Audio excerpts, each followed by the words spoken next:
Jess from the Scott County Public Library in scenic Georgetown, Kentucky. And we've got a rollicking good show for you today, mateys. We've got nautical novels for you. I don't even know how I can follow that. There's just no way. There's just no way. So you want me to start? You may start. All right. Okay. Well, I'm going to start sort of in the middle here, just to mix it up. First of all, C.S. Forester is one of my absolute favorite authors. He is the one who wrote the Hornblower series. Some of you may remember it was a wonderful little mini series, limited series on A&E back in the early 2000s. At least ran through the first 5 or 6 parts of the books. They actually follow the character Horatio Hornblower. I mean, what a name, seriously. Yeah. From midshipman all the way through admiral and then into his retirement years. And they are all set during the Napoleonic War. He is a British naval officer. He's one of the most endearing characters in all of fiction. I have here, this is Ship of the Line. And there's 3 other books that cover his captain's career, I guess you could say. If you ever watched the movie Captain Horatio Hornblower starring Gregory Peck, that was, I believe, produced in the 50s. Fabulous movie, and Gregory Peck, I mean, seriously. It covers these books. So Ship of the Line, Flying Colors, and Beat to Quarters, and I did them totally in backwards order. Beat to Quarters is first. This one actually covers the first chunk of Captain Horatio Hornblower, and then we have Ship of the Line, and then Flying Colors. This is when he's captured by the French, and he has to fight his way out. With the fighting, yeah. Well, it was more like getting to know this cute little French girl, and she kind of helped him out. Yeah, so we'll just leave that there. But anyway, Horatio Hornblower is so much fun because he is just, he's a man who's not really sure of his leadership skills, and he has them out his ears, but he just doesn't really trust himself. So, he just has some quirks and idiosyncrasies, but he's very relatable. Well, Patrick O'Brian came along years and years and years later after C.S. Forester was writing the Hornblower books, and he's like, he grew up reading these, and he loved them. He's like, I want to do that. I want to write nautical fiction. So he came up with his own character, which is Jack Aubrey. Do you all see the movie Master and Commander? Oh, yes. Far Side of the World. Mm-hmm. That is this guy. Also a fabulous movie starring, what's his name? I'm blanking. Yeah, I know who you're talking about. Okay, well anyway, it'll come to me after we're done. Mel Gibson, yes. No, not Mel Gibson. No. Oh, no, I know who you're talking about. Gladiator guy. Yeah. Anyway, yeah. Everybody at home is screaming at their screen right now telling me the name. But anyway, this is Patrick O'Brian, The Far Side of the World. This one actually covers that movie. And his character, Jack Aubrey, is completely opposite from Hornblower. Hornblower hates music because he's tone deaf. So it just sounds like noise to him. Jack Aubrey is a musician, all right? They just have all these quirky little differences in their style. If you like more nautical sorts of fiction, you might really, really like Patrick O'Brian because he gets very nautical in his terminology. To the point, it's kind of like, I need a dictionary. So he can be a little dense. I think Forester's maybe a little more readable. Another fun Forester novel is The African Queen. I don't know why I'm on this movie theme, but Audrey Hepburn and Humphrey Bogart. Catherine Hepburn. I cannot think of names today. It was Russell Crowe. Humphrey Bogart. Russell Crowe. Thank you. Yeah, Russell Crowe is not in African Queen. But he's in this one. That one, yeah. Let's get them all straight here. But The African Queen is so much fun. If you like a little romance, you like a little humor, and you like a little ship thing thrown in, this is the story of these 2 very quirky characters around World War I who find themselves thrown together. Rose is a missionary, and she's very uptight, and she's trying to get out of Central Africa, and she takes a ride, basically. She hitches a ride with this Captain Allnut, who runs this little steamship that's just falling apart. It's held together with twine and bubble gum. I mean, it's a mess. And they can't stand each other, and so they have to live together on this boat. And they're dealing with war and famine and leeches and bullets and natives and everything else. And then there's this really interesting ending to the whole story, which I'm not going to tell you, but suddenly the war comes home, let's just put it that way. Oh my goodness. But it is it's a fun little book. You get through it really quick, and it's just lovely.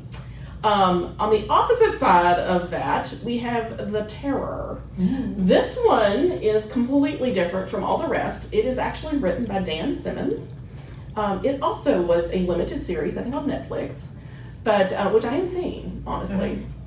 But anyway, this is based on a true story. This is based on the Franklin expedition of 1845, where Captain Franklin, he was the captain of a ship called the Terror, and the other ship that went with him was the Erebus, and they were sent out by the British Navy to find the Northwest Passage around Canada to reach the east. It was their last attempt to do this, and they knew they were going to get stuck in the ice. That was kind of they knew that was going to happen. And so, their ship was prepared. It was actually equipped with steam as well as sail. They had they had pipes literally running through the ships to provide a little bit of warmth so that they could live on it when they got all iced in. They could basically live, it's still going to be like 20 degrees. So you don't put metal to your mouth, everything will freeze to it. But outside it's 70 below, so this is all toasty warm. But anyway, this is what happened to them. And they ran into some problems, shall you say. There's an Inuit legend of this creature that comes out when nature is disturbed, when things are not working well. This thing comes out and it kind of takes revenge. Well, it emerged while these two ships are trying to make their way through the ice, and sad things happened. Dan Simmons is actually a fantasy and horror writer. This was his first attempt at doing historical fiction. It's fabulous. You hear the voices of all the crew. You get to follow the ship's doctor and this crewman and that crewman and this captain and this, and as they kind of start to disappear, you get really attached to them. And the interesting thing is we do not know what happened to these ships. They did disappear, and they left some tantalizing clues behind. They left some letters and some cairns along the way, and you can see the handwriting begin to disintegrate as they begin to freeze and starve and everything else. But we don't know really what happened to them. So this is an answer, maybe, of maybe what happened. Another sort of tale of, I guess you could say, survival is The Heart of the Sea. This one is not a novel. This is actually a nonfiction book, but it is also made into a movie. I don't know. Hey, ships and movies, they just go together. What can I say? But this is the story of the Essex, which is a whale ship that was attacked by a whale in 1820 and was sunk. And this is the story of the survivors and how they got back home. Wow. It was actually the inspiration for the book Moby Dick. Wow. Which is about a whale that takes on, goes after the people.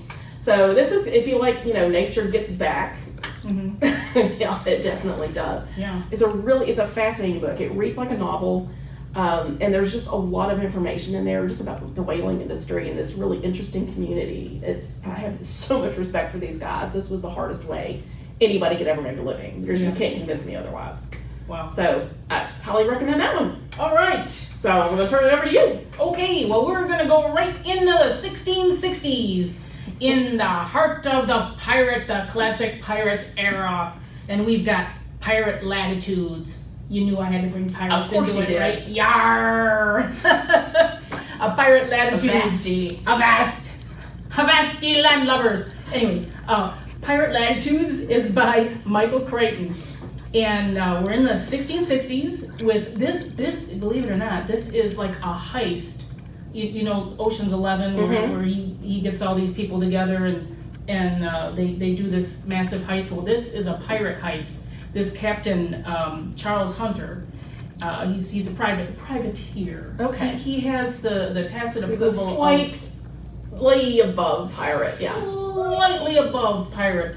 And he's got the tacit approval of the crown to go off and do these things. So he concocts this grand heist with a crew of misfits, each of which contributes some special talent or skill or something to the scheme. And he sets off to capture this galleon, the Spanish galleon El Trinidad, which is bursting with Spanish gold and awaiting repairs in a nearby harbor, which the ship is, the harbor that it's in is considered impregnable. You cannot, if you're a pirate, go into this harbor. It's like trying to break into Fort Knox. Mm-hmm. And It's just a challenge. It's a challenge, and yar, he's up to it. So there's no way that they can get the gold, and it's too heavily guarded, too many cannons. But he has a plan, and it involves a munitions expert, a woman with very good eyesight, and an untrustworthy and vicious killer, all banding together as a team. So I recommend Pirate Latitudes. It's a fun read, and I think Michael Crichton. I know Michael Crichton. I think this was his last book. Really? And they said they found it intact amongst his writings, after he died. So they published it posthumously, and I highly recommend it. Rollickin' good yarn. All right, then we're still in the 1660s because that's like the best. Well, 19th century, so yeah. So anyways, we've got Gentleman Captain by J.D. Davies. And this is during the reign of Charles II. It's right after the restoration of the monarchy. They've gone from Cromwell and now they're in sad times. Sad times. Let's have a party. Puritans. So now they're back to the monarchy, and the king, in order to get a navy full of ships that are loyal to him, he's taken most of the captains from the parliamentary period out and gotten rid of them, but he's replaced them with these people that have no nautical experience whatsoever. It'll work out. I'm just going to appoint They'll learn you. on the job. Yeah, how hard can it be? Yeah, he just appointed them captains because they were loyal to him. I was going to say his relatives. Right, they were relatives and friends of relatives and all that other stuff. So anyways, we get Matthew Quinton, and he's the son of an earl, and he's 21, and he's very loyal to the king. He finds himself in command of His Majesty's ship, the Jupiter. And so he has with him his ship's mate that during a previous very, very short-lived captaincy of another ship, he was one of the only survivors along with our Captain Quinton. And so Captain Quinton thinks that this guy, Kit Farrell, is going to help him learn how to become a captain. He's going to learn nautical terminology and how to operate all the different sails and things that he has just no clue It takes a about. lifetime to learn. It takes a lifetime to learn. So We'll do it in a week. Yeah. It'll work out. so anyways, he's also got a crew full of Cornishmen, and they're sent on a mission to prevent Scottish insurrection. So while they're doing this, they also have to discover who murdered the previous ship's captain, because the reason that he has this captaincy is because somebody offed the previous captain just suddenly, and they've got to figure out why and who done it, and he's got to discover who the blackguard is, and in the process he earns his sea legs. And there's plenty of battles. All right. Cannons. Have to have that. Yeah, we've got cannons, and we've got Blow it up. yes. So yes, I highly recommend this Gentleman Captain by J.D. Davies. And then we're gonna go from the 1660s all the way to the 1960s here. And yes, this is nautical, but it's a submarine. It counts. Yes, it counts. Okay, so this is in the middle of the Cold War. And there's been an explosion and a fire at a remote British meteorological station called Ice Station Zero, and it's up near it's up on the polar ice cap. And they've gotten radio distress signal from this Ice Station Zero, and they want to go rescue these guys. There are some survivors, and due to severe ice storms, the only chance for the survivors lies with this American nuclear submarine. So it's birthed up in Scotland. Okay.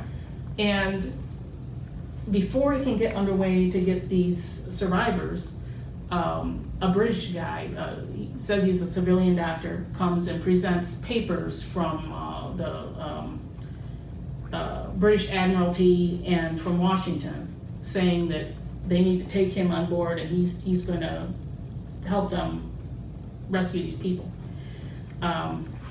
Who is he really? What's he really doing on the submarine?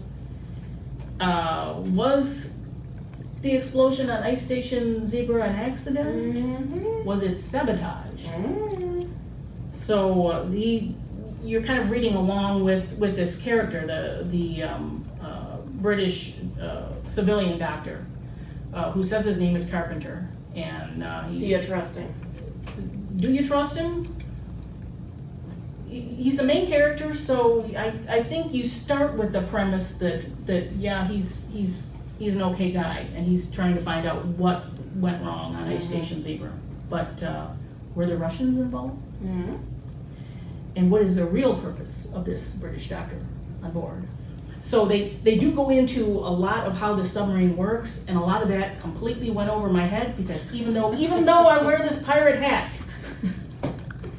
I am completely clueless, other than saying "R" a lot. But you Well, will you're enjoy used to it. ships above the water, Ships not below the water. I'm So not even good there with you above the. I get seasick. But anyways, yeah, they do talk about what goes on in the ship and what makes it function, and the neat gadgets that they have so that they can discover where they are, because they have to go underneath the polar ice cap they're gonna travel underneath the ice and try to find a spot where the ice is really weak so they can push themselves up as close to this station as they possibly can, and of course some kind of sabotage happens to the submarine before they can even get there. So this is a very exciting book.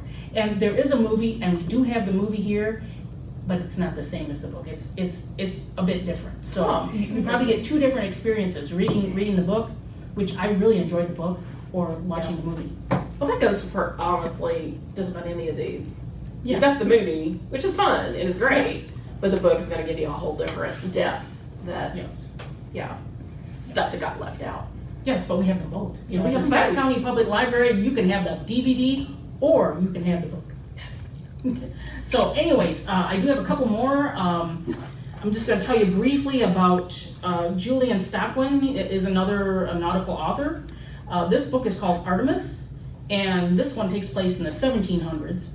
So we've got Thomas Kidd. He's a guy that in the previous book, just called Kidd for his last name, he was impressed by the British Navy, and they threw him on a ship, and so now he's become a sailor, and now he's on a different ship called Artemis, and they are ranging the oceans for prize money for the King's honor. So here you go, Artemis by Julian Stockwin. And if you like Alexander Kent, he's got a bazillion. He's got a lot. He's got a bazillion nautical novels. So this one's in 1808, so we've got Napoleonic stuff going on here. Vice Admiral Richard Bolitho is dispatched to Cape Town to strengthen the British naval presence there. But when Bolitho makes the ill-fated choice to take passage on the packet ship Golden Plover, fear and danger await. He and Forrester are a little more together style-wise, but I would recommend reading O'Brien and Kent and Forrester if you want to just immerse yourself Yeah. in Napoleon and the nautical war. I mean, it's just fabulous. There's just so many stories, and they're all good. Very cool, and we've got them all. We got them all. I've got one more. Now, I haven't read this one, but our good friend Imra, who also works here, recommended this one to me, and this is a good kind of segue into next month's show, which is going to be on fantasy and science fiction again. This is a fantasy novel about a nautical world, and it's called Child of a Hidden Sea by A.M. Delamonica. And it's about a young woman that she's like in our normal time period, and all of a sudden she gets whisked out of her time period and plopped down into this nautical world. And Imra said it's awesome. So check it out. Very good. check it out. And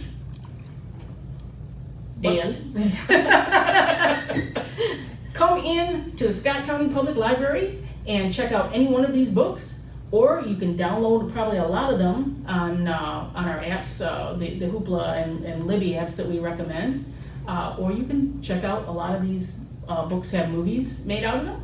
And we also, I was sitting here thinking of 3 or 4 others that I've read recently that I'm like, oh, why didn't I mention that? Yeah. So, I mean, come in, we'll give you more recommendations. If none of this floats your boat, we'll find you something. Okay. So, I guess this is it for our nautical episode of Bookends, and we will see you next time. Say bye, Inky. Bye. Yarr!